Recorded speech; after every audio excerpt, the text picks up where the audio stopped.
was a beautiful morning on the island of Sodor. Thomas the tank engine's blue paint sparkled in the sunshine as he puffed happily along his branch line with Annie and Clarabelle.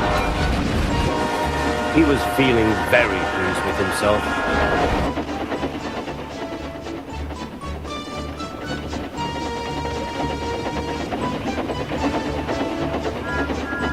"Hello, Thomas," whistled Percy. "You look splendid." "Yes, indeed," boasted Thomas.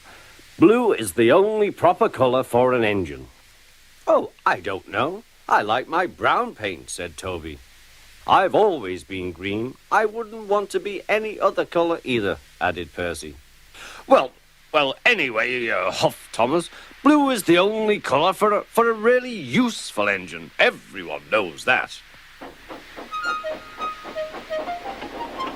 Percy said no more. He just grinned at Toby.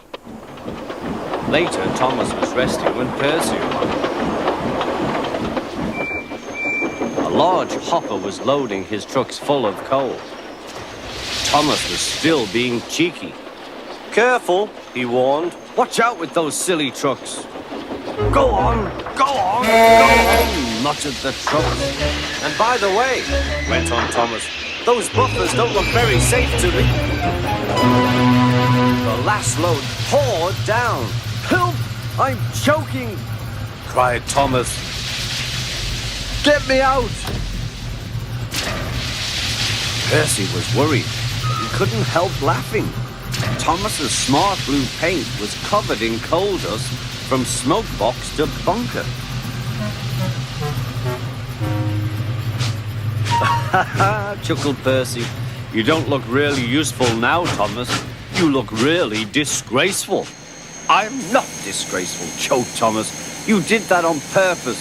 Get me out."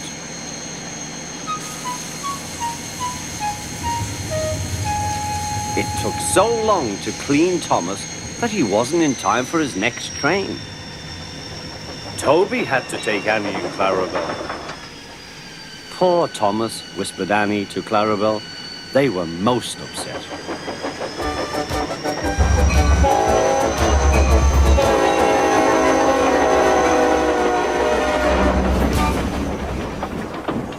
Thomas was grumpy in the shed that night. Toby thought it a great joke, but Percy was cross with Thomas for thinking he had made his paint dirty on purpose. Fancy a really useful blue engine like Thomas becoming a disgrace to the Fat Controller's Railway. Next day, Thomas was feeling more cheerful as he watched Percy bring his trucks from the junction. The trucks were heavy and Percy was tired.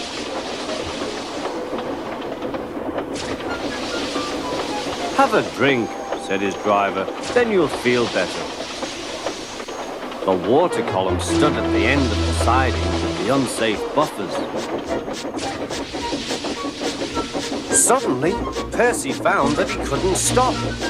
The buffers didn't stop him either. "Oh!" wailed Percy. "Help!"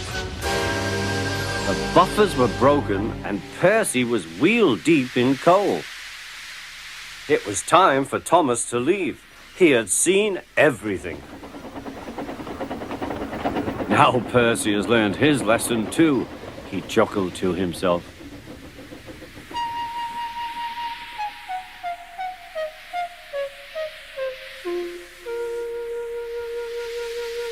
That night, the two engines made up their quarrel.